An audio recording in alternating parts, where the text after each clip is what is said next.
The morning sun painted the streets of Salvation Creek in golden hues, the kind of warm light that fooled you into thinking that the day was full of promise. But the scene in the town square told a different story. The crowd was thick, murmuring with a mixture of excitement and unease. Dust swirled in the air like ghosts, clinging to the rough-hewn wood of the buildings, the heat making the whole place feel suffocating. At the center of it all, standing on the auction block, was Sister Catherine. Her hands trembled at her sides, despite her best efforts to stand tall. She had worn this habit for years, had worn it as a symbol of her devotion to God. But now, it felt like a shackle, a painful reminder that in this cruel, unforgiving world, nothing, least of all a woman's faith, was free from the cold grasp of money. Catherine stood there, her face pale and set in a grim line, but the inner turmoil was visible in the way her eyes flickered over the men who had gathered to bid. The bidding had started low, the offers coming in as casually as if they were haggling over livestock. Each number drove a wedge into her soul, and the voices surrounding her, gruff, hungry, lecherous, sounded like a chorus of vultures circling above her. "Do I hear 300? Magnus Cordwell's voice echoed across the square, sharp and commanding.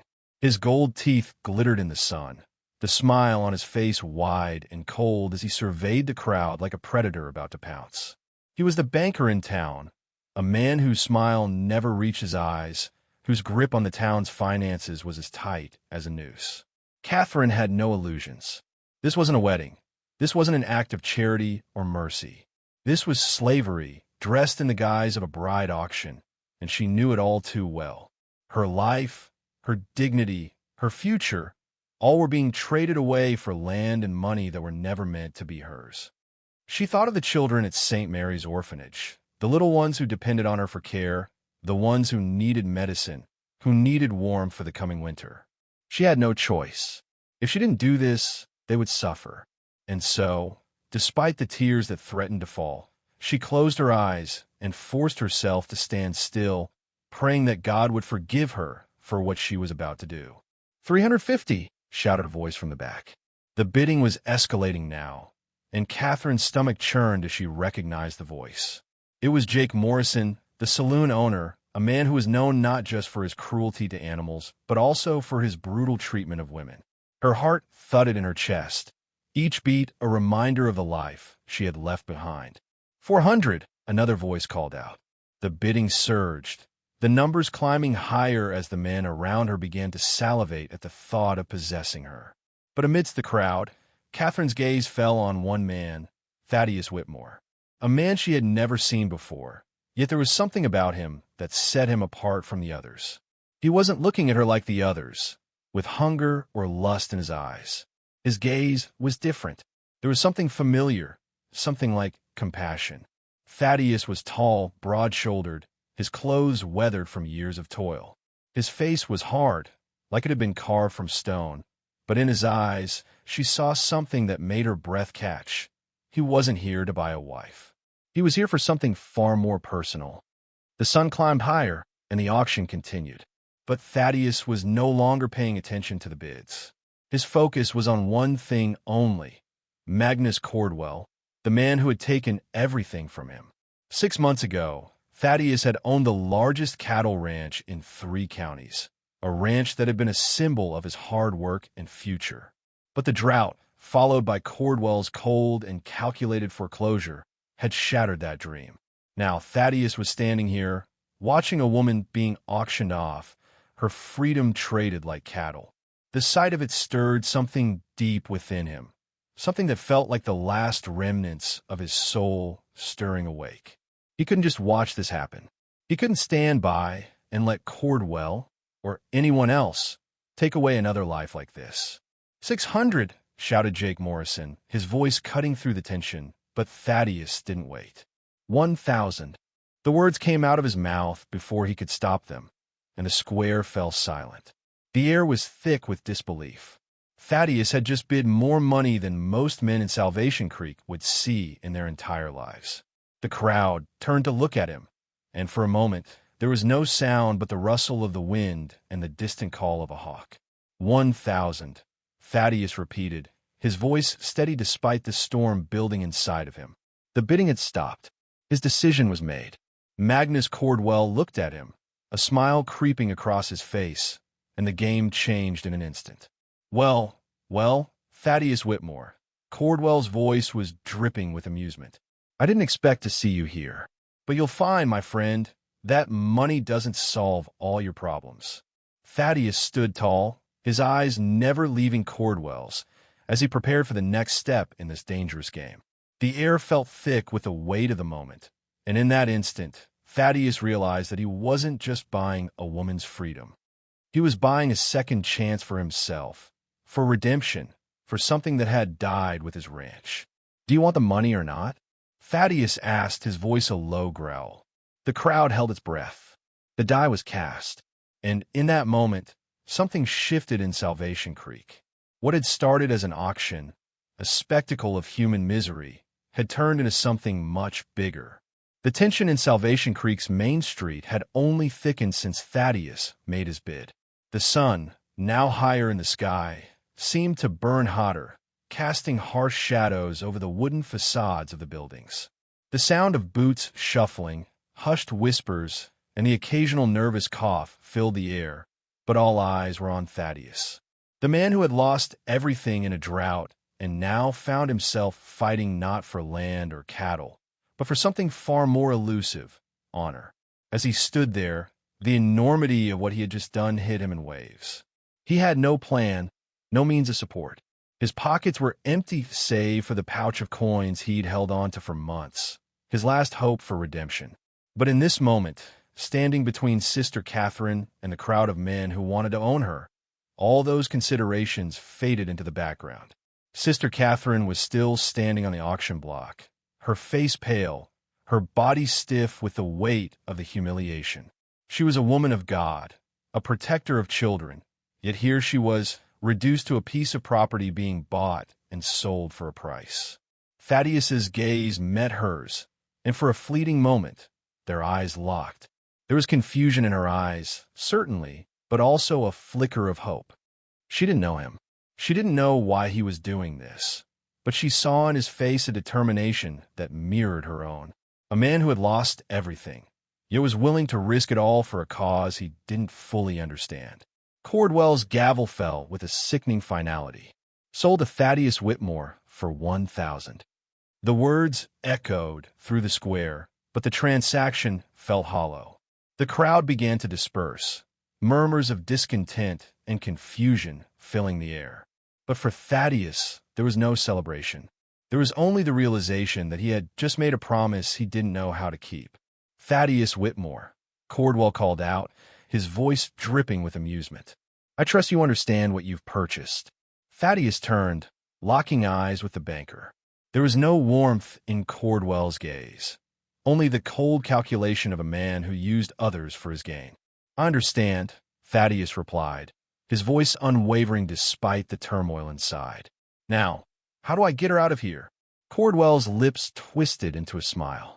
You're free to go, of course, but I'll remind you, Whitmore, that this is not as simple as paying a sum and walking away. You just bought yourself a woman who belongs to me. His eyes gleamed with satisfaction. And once the papers are signed, well, I trust you'll understand the full extent of the obligation. Thaddius's stomach churned, but he forced himself to stand tall. He had no idea what he was getting into. The weight of the gold coins in his pocket felt heavier now, like the price of his decision was growing with each passing second. But there was no turning back. Not now. Sister Catherine was still standing there, her body trembling, but her chin was lifted. She wasn't broken. Not yet. She was trying to hold on to the last shred of her dignity. But Thaddius could see the fear in her eyes. The fear that soon she would be forced into a life she could never have imagined. He didn't know how to fix that. Hell, he didn't even know how to fix himself. But he had promised to help her, and that was all that mattered now. Let's go, Thaddius said softly to her, offering his arm. She hesitated, but only for a moment, before slowly placing her hand in his. Father Miguel approached them both, his eyes filled with gratitude and concern. Thaddius, I don't know how to thank you, he said quietly, his voice hoarse with emotion. "But are you sure this is the right decision?" Thaddius looked at the priest, the weight of the question sinking in. Was it the right decision? He had come here to find redemption, to restore his family's name and fortune. But instead, he had found a woman who needed saving more than he ever had. Was it enough to simply buy her freedom, or would he now be bound by a promise he couldn't keep? "Don't thank me yet, Father," Thaddius said grimly. "We need to get her out of here before someone decides 1,000 isn't enough to settle this." But as they started to move toward the edge of the square, Thaddius felt eyes on him, cold, watching eyes. It didn't take long for him to realize that Morrison hadn't forgotten about him, and he wasn't about to let this go so easily. "Mr. Whitmore," came a voice from behind. It was Jake Morrison, and Thaddius could feel the malice in his words before he even saw him. "I think we need to talk." Thaddius turned slowly, his hand instinctively brushing against the grip of his revolver. "What's on your mind, Morrison?" Morrison stepped forward, his thick boots grinding against the dirt. "Well, Whitmore," he said, his voice laced with venom, "I was just wondering how a man who's lost everything ends up with a small fortune. How does that happen, I wonder?" Thaddius's jaw tightened. He could feel the heat rising in his chest. "You questioning me?" "No," Morrison grinned. "I'm just wondering where the hell you got 1,000 from." "None of your business," Thaddius shot back, his voice a low growl. The tension between them was palpable, and the air seemed to thicken with each passing second. Morrison wasn't just angry about losing the bid. He was looking for an excuse. And in the Old West, excuses were often as deadly as bullets. Morrison's eyes flicked to his men, two rough-looking cowhands who were circling them like sharks. Thaddius didn't like the way they were positioning themselves. It was clear this wasn't just a friendly conversation anymore. The crowd had gathered around them now, the once casual atmosphere of the auction turning into a standoff. "I don't have time for this," Thaddius muttered, his hand moving ever so slightly toward his gun. But before he could make a move, Father Miguel stepped between them, his hands raised in a gesture of peace. "Please, Mr. Morrison," the priest said, his voice filled with desperation. "This doesn't need to end in violence." Morrison ignored him, his eyes still locked on Thaddius. "I think it does, Whitmore," he said, his grin widening. "You see, you bought yourself something here. Something I wanted, something that's mine." He stepped closer, his breath stinking of whiskey. "And now, I'm going to make you regret it." The crowd was holding its breath, and Thaddius knew that this could go one of two ways, violence or escape. But as he stood there, staring down Morrison and his thugs, something inside him shifted. He wasn't just fighting for Catherine's freedom anymore. He was fighting for something much bigger, his own redemption. "Step aside," Thaddius said, his voice quiet but firm. "Before this goes any further, Morrison." But Morrison wasn't listening. Instead, he reached for his gun, and the tension broke like thunder. The air in Salvation Creek seemed to freeze. Thaddius could feel the shift, like the calm before a storm, the world holding its breath.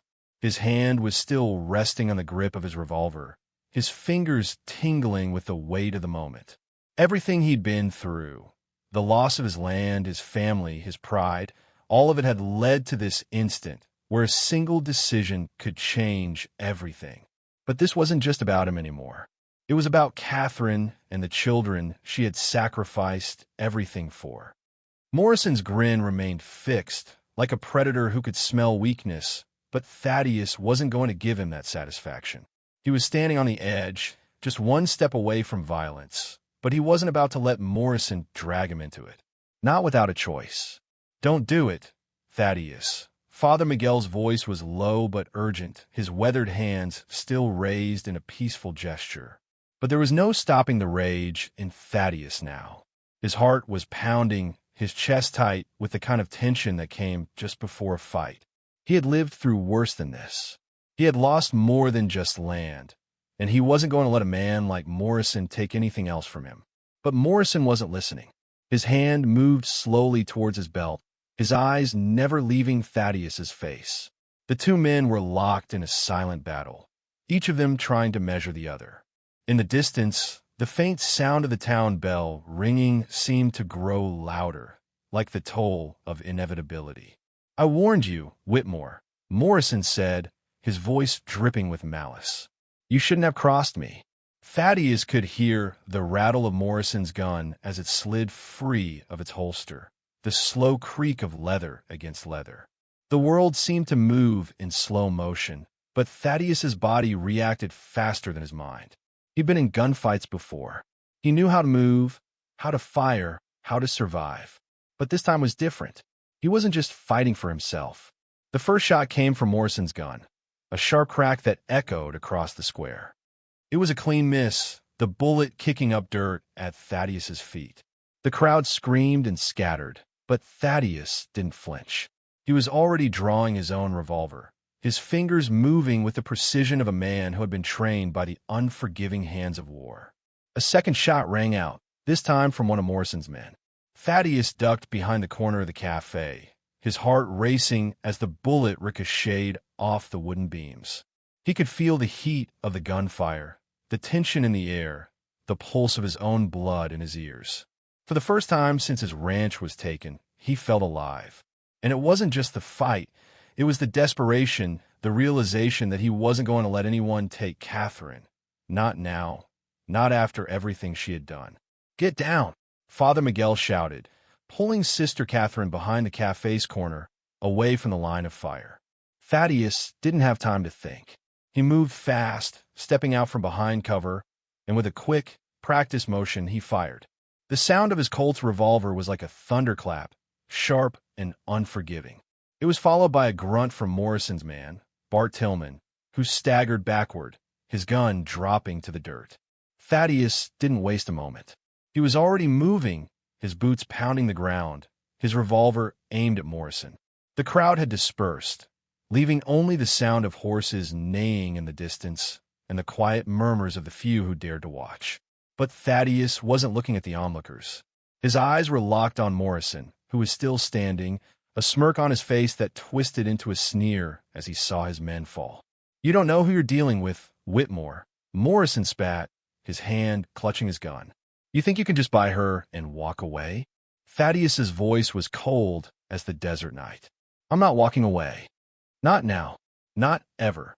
Morrison's eyes flicked to his other man, cross-eyed Carl, who was standing nearby, his knife already out, a grin on his face that could freeze blood. But before Carl could move, Sheriff Bradley's voice rang out from a distance. "Hold it right there, Morrison." The sheriff stepped into the square, his badge gleaming in the sunlight, his hand resting casually on his revolver. He was older now, grizzled by years of keeping the peace in a town that had no peace to begin with. But he was still a man of action, still a man who knew when to stand up for what was right. Morrison froze, his men hesitant.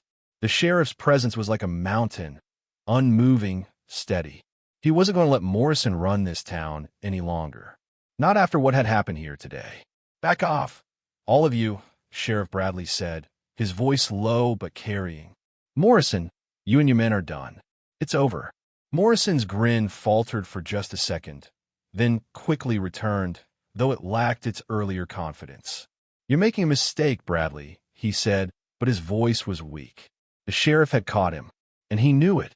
"You don't tell me what's a mistake," Bradley said, his eyes narrowing. "I'll tell you what's a mistake. Messing with a town that's finally ready to fight back." The tension in the air began to dissipate, but only slightly. The sound of hooves echoed in the distance again, this time signaling reinforcements. Thaddeus could feel the change in the air. The town was no longer the quiet, peaceful place it had once been. Salvation Creek was becoming a battleground, and the fight wasn't just for land anymore.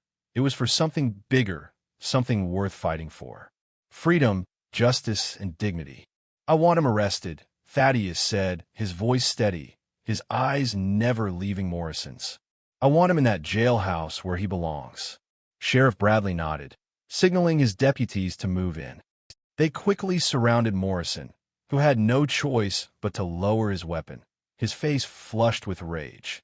"You'll regret this," Morrison growled, but it was clear he knew the fight was lost. "You're the one who'll regret it, Morrison," Bradley said as he moved to cuff the man. You've been stealing from this town long enough."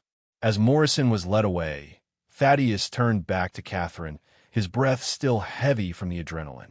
She stood beside him, her eyes wide with a mixture of disbelief and gratitude. The danger was far from over, but in this moment, for the first time in a long while, Thaddius felt like he had done something right. "You're free," Thaddius said quietly, his voice softer than it had been before. "You're safe." Catherine nodded, though her eyes were still filled with questions. "But what about you? What about the things you've lost?" Thaddius looked at the horizon, the weight of the past hanging heavy on his shoulders. "I'm not sure what I've got left. But I know one thing, we fight for what's right. Even when it seems like there's nothing left to fight for." The sun was low in the sky, casting long shadows over Salvation Creek as the day dragged to its inevitable close. A quiet had settled over the town, a strange kind of peace that followed the storm. The distant rumble of thunder echoed across the plains, but there was no rain in sight.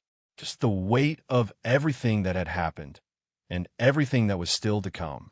Thaddius stood on the porch of the old cafe, watching as the sheriff's deputies led Morrison and his men toward the jailhouse. They had been quiet, subdued now, the fire that had burned so fiercely in them extinguished by the weight of the law. It wasn't the end of the battle, far from it, but it was a start. Father Miguel stood beside him, his hands clasped behind his back. The old priest was quiet, too, his eyes watching the scene unfold, his thoughts clearly far away. "Do you think they'll stay in that jail?" he asked after a long pause, his voice soft and reflective. Thaddius turned his eyes back to the street. "No, they'll try something else. But for now, they know the game's changed. They know there are people in this town who won't just lie down and take it." The priest nodded slowly, his gaze lifting to the sky, where the first stars were beginning to twinkle. "Sometimes it's the quiet ones who surprise us." Thaddius let out a long breath, his heart still heavy with the weight of everything that had happened today. He had stepped into the square to save Catherine, to make one final stand against the man who had destroyed his life. But in doing so, he had found something deeper, a sense of purpose, something worth fighting for again.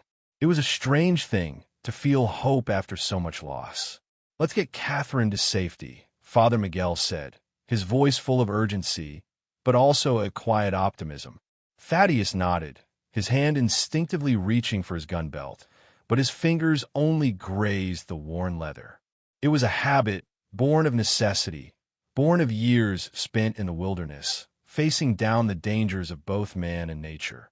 But now it felt like something more. It felt like a symbol of his resolve, a resolve that wasn't going to bend just because life had knocked him down. He stepped inside the cafe, where Catherine sat, her head bowed in thought, her hands folded on the table before her. There was a calm about her now, though the tension in her shoulders still betrayed the fear she carried inside. Her eyes met his as he entered, and there was something different in them, something softer, something warmer. "You're safe now," Thaddius said quietly as he pulled up a chair across from her. "You and the children." Her lips trembled as she met his gaze. "But at what cost?" she whispered. "I don't understand. I was sold, like cattle. I never thought it would come to this." He could see the pain in her eyes, the shame that lingered in her chest. It wasn't something that could be wiped away with money or a few kind words. The price of her freedom had been steep, and though she'd found herself free of the auction block, she was still carrying the weight of it. She would carry that burden forever. "You didn't sell yourself, Catherine," Thaddius said, leaning forward. "You did what had to be done to save others. And that's something most people would never understand." Her eyes darted to his, the vulnerability in them palpable. "But how can I continue now? How do I reconcile this choice?" Thaddius paused, thinking of the many times he'd wrestled with his own choices. The land he'd lost, the men he'd killed, the mistakes he'd made, it all weighed on him. There was no simple answer to the question of right and wrong. Sometimes there was only the road ahead and the strength to keep walking it. "You continue by doing what you've always done," he said finally. "You keep fighting for what's right. For the children, for the town, for yourself. There's no shame in that." Father Miguel stepped into the cafe, his face etched with a kind of tired wisdom. "Thaddius is right," he said softly. "The road ahead won't be easy, but you're not alone. We're all in this together now." The sound of the door opening caught Thaddius's attention, and he turned to see the sheriff enter, his hat tipped low, his face grim. Behind him, a group of townsfolk trickled in, faces familiar, some hardened by years of toil, others with the soft marks of youth still upon them. They had heard about the auction, and they had come, not just to witness, but to stand. Thaddius stood and stepped toward the sheriff, who was removing his hat with a quiet sigh. "You did good today, Thaddius," Sheriff Bradley said, his voice rough but full of respect. "I'm not one to hand out compliments easily, but you made a difference." Thaddeus's eyes narrowed. "It's not over yet." The sheriff nodded slowly. "No, it ain't. But for the first time in a long while, it feels like maybe we're on the right side of it."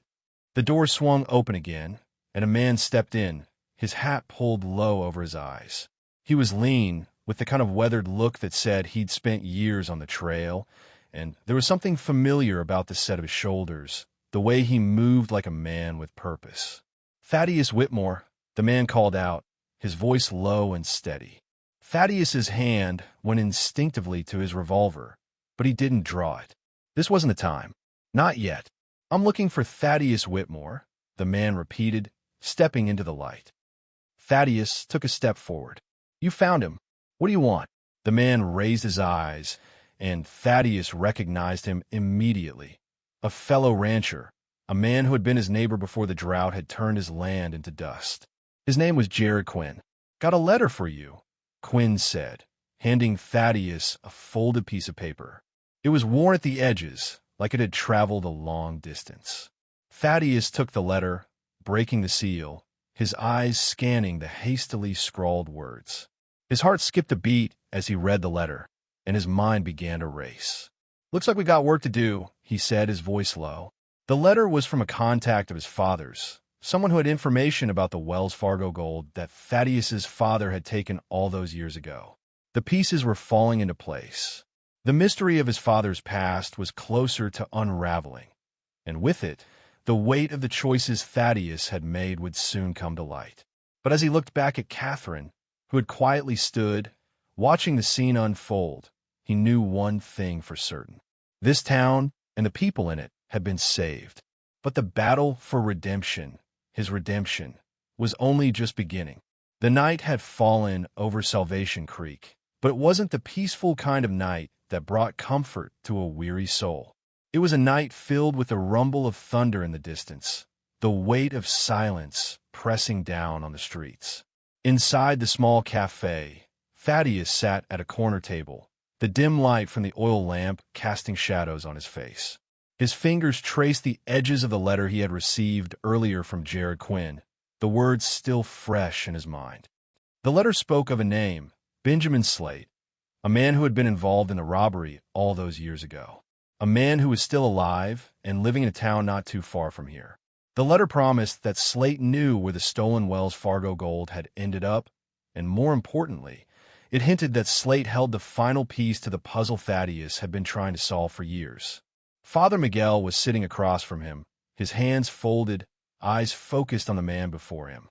Catherine, who had been quiet for most of the evening, stood by the window, her face illuminated by the flickering light of the lamp. The tension was thick, the uncertainty of the future pressing in on them all. "You're going after him, aren't you?" Catherine's voice broke the silence, soft yet steady. Thaddeus glanced up at her, surprised by the clarity in her voice. He nodded, the weight of his decision settling deep into his chest. "I have to. It's the only way to make it right. But it's dangerous. This town is still crawling with men like Morrison and Cordwell." Her words were filled with concern, but there was something else in her voice now, something stronger. "You don't have to do this alone." Thaddeus ran a hand over his face, tiredness heavy in his eyes. "I've been alone for a long time, sister. Can't say I'm used to it, but I've learned to live with it." Father Miguel's voice, as steady as ever, cut through the thick air. "You don't have to carry this burden by yourself, Thaddeus. We're all in this together." Thaddius met the priest's gaze and saw sincerity there. They had been through so much together today, and the weight of it was starting to settle, like the dust in the streets after a storm. Catherine, too, had become part of this fight. She wasn't just a woman in need of saving anymore. She was a partner in the struggle for something more, something bigger. The words of the letter burned in his mind, and the truth was undeniable. The gold wasn't just about money. It was about the lives ruined by his father's actions, about the lives that had been destroyed by greed, deceit, and violence. It wasn't just a debt that needed paying, it was a reckoning that needed to come. "I'm going to find him," Thaddius said, standing up, the weight of his decision clear in his posture. "And I'll make sure that man pays for what he did, for what we all lost." Catherine turned from the window, stepping toward him. Her eyes were filled with a fire he hadn't seen in her before. "I'll help you. If you're going, then I'm going too." Thaddius opened his mouth to protest, but before he could speak, Father Miguel interrupted. "Let her go, Thaddius. She's no stranger to sacrifice. And this fight, this is hers as much as it is yours." The words hung in the air, their truth undeniable. Catherine had given so much for the children at the orphanage, had sacrificed everything for their future. She had a stake in this fight, too. Her fight was not just for herself, but for the people she had promised to protect. Thaddius hesitated, then gave a single nod. "All right, but we move fast. We find Slate, get the truth, and get out before anyone notices we're gone." They all stood in silence for a moment, each of them feeling the weight of the task ahead. The town of Salvation Creek might have been quiet tonight, but tomorrow would bring its own challenges, its own dangers. The shadows that had hung over the town for so long were not gone. They were simply waiting for the right moment to strike. Morning arrived with no warning. The sun broke over the horizon like a promise, but the town of Salvation Creek felt as though it hadn't woken up yet. The streets were empty, the buildings still standing like silent witnesses to everything that had happened, to everything that was about to unfold. Father Miguel had given them his blessing, his hands trembling as he prayed for their safety. He was an old man, one whose life had been lived in service, and though his faith was strong, he understood the burden of the world they were facing. Catherine stood beside Thaddius at the edge of town, the wind tugging at her shawl. The day had begun, and with it, the path to answers. Thaddius had gathered his few belongings, his rifle, a small pack of food, and a leather pouch filled with the money that had paid for Catherine's freedom. It was a heavy burden, one he wasn't sure he could ever repay, but it was the only currency that had mattered in this town. The truth was a debt owed in full, no matter the cost. "I still don't understand," Catherine said as they began their walk. "Why didn't you just give the money back? Why did it have to come to this?" Thaddius looked out across the flat plains, his voice low as he responded. "I tried. I swear I tried. But sometimes life isn't as simple as we want it to be. Sometimes you've got to make choices between what's right and what you can live with." "And what about what's right for you?" Catherine asked, her voice sharp with the kind of honesty that could cut through steel. For a moment, Thaddius didn't answer. The question hung in the air, unanswered, as they walked through the dust and dirt of the town. He wasn't sure what was right for him anymore, but one thing was clear. He had to keep moving forward. There was no going back. The road to Slate's hideout was longer than he had anticipated. The miles stretched out before them like the landscape itself was testing their resolve. The dry, cracked earth seemed endless, as if the land itself had given up on ever seeing life again. But for Thaddius and Catherine, there was no turning back. There was only the horizon ahead, and the promise that they would confront whatever lay on the other side. The sun had barely climbed above the horizon when Thaddius and Catherine found themselves standing before a rugged hill that looked out over the land, the path to Benjamin Slate's hideout stretching ahead. The dry, parched landscape seemed to stretch on endlessly, the wind howling across the plains like a warning from a forgotten time. Thaddius squinted against the bright, unforgiving sun, his hand shielding his eyes. He had no love for the heat and no love for the journey ahead, but he knew that the truth, the answers they sought, were waiting at the end of that long, dusty road. Every step they took was a step closer to redemption, or damnation. "I don't like it out here," Catherine said, her voice quiet but filled with an unease that mirrored Thaddius's own. "Something about this place feels wrong." Thaddius didn't answer immediately. He only nodded, eyes scanning the barren landscape. He understood exactly what she meant. The world here was harsh, unforgiving. But there was no turning back now. "We just keep moving. We'll find him, get the answers, and then get out." They walked in silence for a while, each of them lost in their own thoughts. The wind seemed to echo their restlessness, swirling dust in lazy circles as it swept across the dry earth. The closer they got to Slate's hideout, the more the oppressive weight of the past seemed to hang over them, pulling them down with every step. Thaddius had heard the stories. Slate was a man of secrets, a man who had buried more than his fair share of sins in the sands of time. But it wasn't the man he feared. It was the truth that was waiting for him. The truth about his father's crimes and the cost it had come at. "Thaddius," Catherine's voice broke through his thoughts. "Do you think we can ever make it right?" He looked at her, meeting her eyes. For a moment, the landscape around them seemed to vanish, and all that was left was the weight of her question. "I don't know," he admitted, "but I have to try. I have to make it right for you. For the orphanage. For everything we lost." The wind kicked up again, tugging at their clothes and pushing them forward as they reached the entrance to Slate's hideout, a small, run-down cabin on the edge of the ridge. The wooden structure was old, the paint chipped and peeling, but it was sturdy enough to serve as a home for a man like Slate. A man who had lived in the shadows, away from the law, for far too long. Thaddius motioned for Catherine to stay behind as he approached the door, his hand resting lightly on the handle. The air felt thick with tension, the kind of silence that precedes a storm. He could hear his own heart pounding in his chest as he knocked on the door. 3 hard raps. Nothing. He knocked again, this time louder. His patience was wearing thin.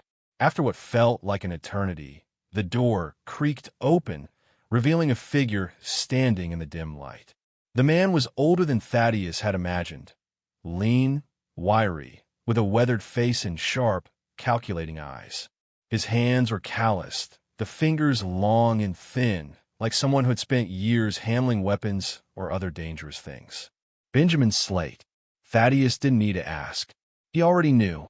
Slate eyed them both warily, his gaze lingering on Catherine before flicking back to Thaddius. "You're a long way from home, Whitmore," he rasped, his voice low and gravelly, like the sound of a distant thunderstorm. "What do you want?" "We need to talk," Thaddius said, his tone firm, but not without the edge of steel that had carried him through the years. "I'm here to make things right. For the gold. For my father. And for the people you've ruined." Slate's lips curled into a tight, humorless smile. "Make things right? You don't get to make anything right, Whitmore. Not after all the damage you've caused. You're here because of your father's mistakes. Just like me. And if you think you can fix it all by coming here and asking nicely, then you've got another thing coming." Thaddius stepped forward, ignoring the flash of warning in Slate's eyes. "I'm not asking nicely. I'm demanding the truth. And I'm not leaving until I get it." Slate's eyes narrowed, a flicker of something dangerous flashing across his face. But before he could speak, Catherine stepped forward, her voice strong and unwavering. "We don't want violence, Mr. Slate. We don't want revenge. We just want justice. The truth about the gold. About my father. We deserve that much." Slate's expression faltered for the briefest moment. He glanced between Thaddius and Catherine, a shadow crossing his face. Then, with a deep sigh, he stepped back and motioned for them to enter. "You've got guts. I'll give you that," he muttered as they stepped inside the cabin. The room was dimly lit, cluttered with old furniture, papers, and tools scattered across the floor. It smelled of dust and something foul, like the remnants of forgotten secrets. As they settled into the small, worn chairs around a table, Slate took his time lighting a cigarette, the ember glowing red in the dim light. He looked at them both, studying them, before speaking. "Your father was a fool," Slate said, his voice colder now. "But he wasn't wrong. That gold was mine, but your father's greed got the better of him. He thought he could take it, hide it, and use it for himself. But there's no escaping what's buried in the past. Thaddius clenched his fists, the anger bubbling up in him. But he stayed quiet, listening intently. "Where is it?" he asked, his voice calm, controlled. "Where's the gold?" Slate exhaled a slow, steady stream of smoke, his eyes never leaving Thaddius's. "It's buried in the hills. It's not as simple as walking up and digging it up. There's a lot more to it than you think." Thaddius leaned forward, his patience thinning. "I'm not here to play games. I've been chasing this for years. My father's sins won't stay buried forever." Slate's gaze shifted to Catherine, and for the first time, his eyes softened. "You don't know what you're asking for. Once you start digging, there's no going back. There are people who want that gold for themselves. People who will kill for it. I'll take my chances," Thaddius said quietly, standing up. He wasn't afraid of Slate or his threats. This was bigger than the gold. It was about everything they had lost. Catherine stood beside him, her voice steady. "We're not afraid. We're here for the truth." Slate exhaled one last time and snuffed out his cigarette. He gave them a long, hard look before nodding. "All right, but know this, if you go down this path, there's no turning back. What you find out there may change everything. It's not just about the gold anymore.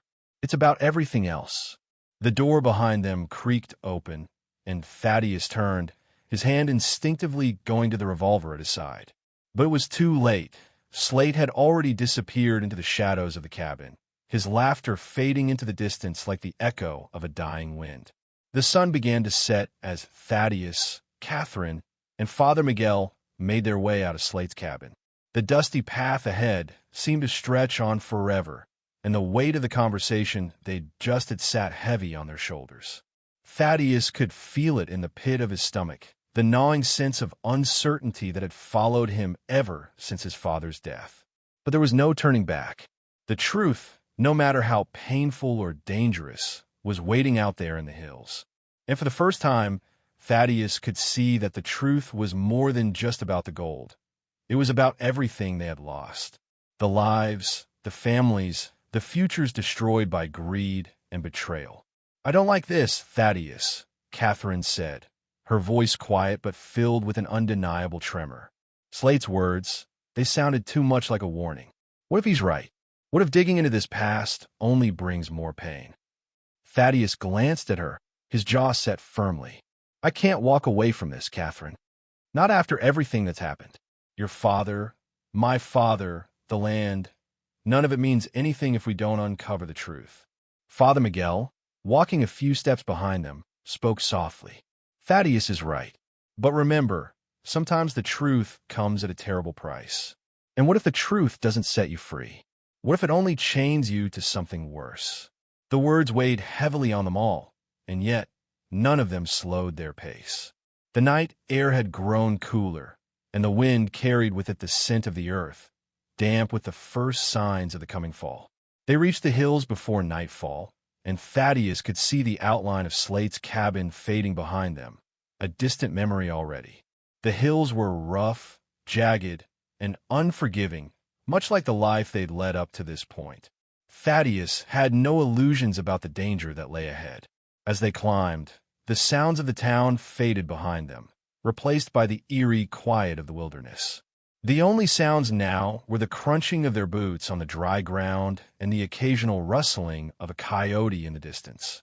"I know this land," Thaddius said, his voice a mixture of confidence and caution. "Slate said the gold was hidden in these hills, and I think I know exactly where." Catherine turned to him, her face filled with a mixture of curiosity and fear. "How can you be sure?" Thaddius paused, looking out over the landscape, his eyes scanning the hills that rose like silent giants in front of them. "My father used to bring me out here when I was a boy, told me stories of the land, of how it was all taken in the blink of an eye. We'd walk these hills, and I remember him pointing out the spots where he'd hidden things. I always thought it was just his way of teaching me about the land, but now I think it was something more." They continued on in silence, the darkening sky above them only adding to the weight of their journey. Finally, as the last remnants of the sun dipped below the horizon, they reached the spot, a narrow canyon between two rocky outcroppings, the kind of place where no one would think to look. Thaddius knelt beside a large rock and began to clear the dirt from its base with his hands. His fingers scraped against the rough stone, each motion sending a ripple of unease through him. What would they find here? What truth was buried beneath the earth?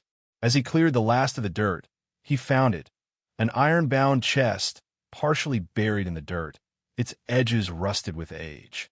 The chest seemed almost to breathe in the silence of the night. Thaddius's heart raced his chest as he tried to lift it from the earth. It was heavy, but after a few grunts of effort, he managed to pull it free. Father Miguel stepped forward, his face etched with concern. "Do you think it's really there, Thaddius?" "The gold." Thaddius didn't answer right away. He was afraid of what they might find, or perhaps what they might not find. He set the chest on the ground, kneeling beside it, and worked at the rusty lock with the edge of his knife. With a snap, the lock gave way and the lid creaked open. Inside, there was no gold, no piles of riches, no treasure as they had hoped. Instead, there were letters, old, faded, stained with age. Thaddius's breath caught in his throat. He flipped through them, his fingers trembling as he read the familiar handwriting, his father's handwriting. "It's all here," he said softly. "The truth, the full story. It wasn't just gold my father stole." Catherine leaned in, reading over his shoulder. "What is it, Thaddius?" He stared down at the letters, his mind reeling. The documents inside were proof of the corruption that had spread across their lives. It was not just his father's guilt. It was a whole network of lies, forged deeds, and alliances with people far more powerful than they had ever realized. The gold, it seemed, was just a small part of a much larger scheme. I think I've been wrong all along," Thaddius murmured, his voice distant. "I thought I was coming here to reclaim what was mine, to avenge my father. But it's not just the gold that was stolen. It's everything." Father Miguel knelt beside him, his face grave. "Thaddius, sometimes the past cannot be fixed, no matter how hard we try. But the present is still in our hands."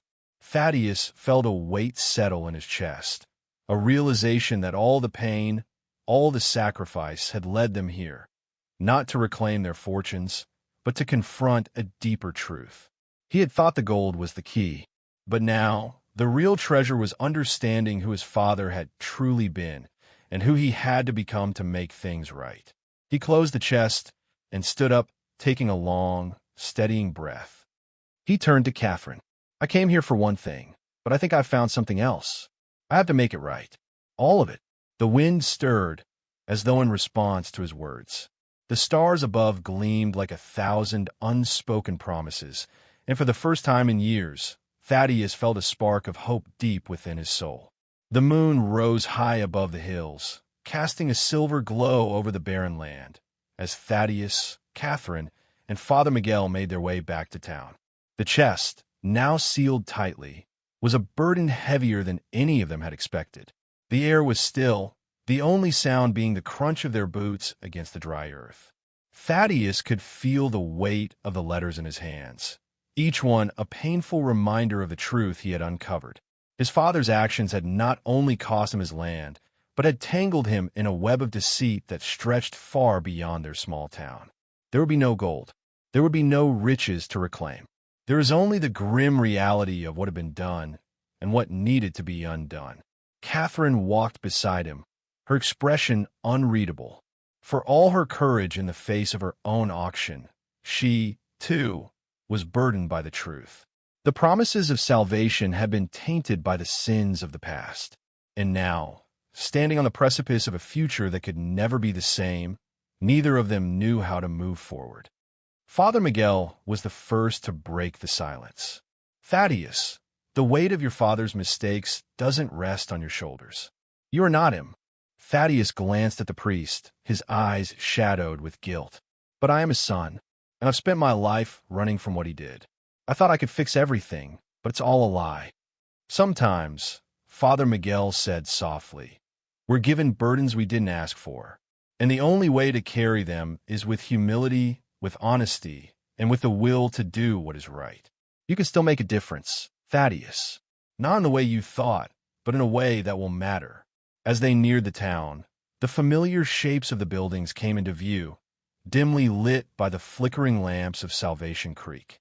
The town had been quiet during their absence, as if holding its breath, waiting for the inevitable storm to arrive. It was in front of the saloon, the place where so much of this had started, that Thaddius made his decision. He turned to Catherine and Father Miguel, a new resolve burning in his chest. "I'm going to face Cordwell," he said, his voice steady. "It's time to end this." The streets of Salvation Creek were still and empty under the weight of the approaching showdown. Inside the saloon, the air was thick with smoke and the murmur of low voices. Magnus Cordwell sat at the bar, his back to the door, counting his ill-gotten gains, his eyes glinting with the self-satisfaction that only came from being the puppet master in a town of marionettes. Thaddius pushed open the saloon doors, the wood creaking loudly in the silence. The patrons fell quiet as they turned to look at him. Cordwell raised an eyebrow, his smirk widening as he took in the man who had dared to challenge him. Well, Cordwell said, his voice smooth and dripping with mockery. "Thaddius Whitmore, back from the grave, I see. What can I do for you, my dear fellow?" Thaddius stepped forward, his boots echoing in the silence. The room felt like it had shrunk to the size of a coffin, and Thaddius could feel the eyes of the men in the saloon boring into his back. "It's over, Cordwell," he said quietly, his hand resting on the grip of his revolver, though he didn't draw it. "I've got the truth. The whole town knows it now. Your game's up." Cordwell chuckled, his cold eyes never leaving Thaddius's face. "You think you're the first man to try and take me down? You think the truth means anything in this town? I own this place. I own these people. You're a fool if you think you can stop me." Thaddius didn't flinch. "Maybe, but sometimes the truth's the only thing that can kill a man like you." Just as Cordwell opened his mouth to retort, the doors of the saloon burst open behind Thaddius, and a group of townsfolk entered, led by Father Miguel and Catherine. The weight of their presence was undeniable. They had heard the truth, and now they were here, standing with him. "You don't own us, Cordwell," Father Miguel said, his voice ringing out with a clarity that seemed to fill the room. "Not anymore." Cordwell's smile faltered, his grip on his drink tightening. "You think this town will turn on me, Padre? You think you can take away what's mine? Think again." Thaddius took a step forward, his voice calm but filled with purpose. "I'm not here to take anything. I'm here to give this town back what you stole. Your reign of terror ends today." The tension in the saloon thickened, the air charged with the electricity of impending violence. Cordwell, realizing he had no more tricks up his sleeve, reached for his gun with a sudden, desperate move. But Thaddius was faster. The sound of the shot ringing out was deafening, and in a flash, Cordwell was on the floor, his hand never quite reaching the revolver in his holster. The room fell into a stunned silence, the weight of what had just happened sinking into the bones of everyone present. Thaddius stood over the man who had once taken everything from him, his chest rising and falling with the rawness of a breath that tasted like the end of a chapter. "It's over," he repeated, his voice hoarse. Father Miguel stepped forward, placing a hand on Thaddius's shoulder. "It's over." Catherine stood behind them, her face pale but determined, as if for the first time in years she had found a sliver of hope amidst the darkness. "Now we rebuild," she said quietly. The following days were quiet, but not in the way the town had expected. The once bustling saloon was shuttered, and Cordwell's influence quickly evaporated like mist in the morning sun. The evidence of his crimes, both personal and financial, was handed over to the authorities, and with it came the promise of a new beginning. Thaddius never got his ranch back, but he didn't need it anymore. He had found something more important, his place in this world, and his chance to make it right. In time, the orphanage was saved, and the children found a safe haven. Catherine, no longer bound by the chains of her auction, became a symbol of resilience and hope. And Thaddius? He found peace in knowing that sometimes justice doesn't come with a reward. It comes with the quiet satisfaction of doing what's right. As he stood looking over the land that had once been his, he thought back to the words his father had left him. Some debts aren't paid in gold. they're paid in blood. Now he understood.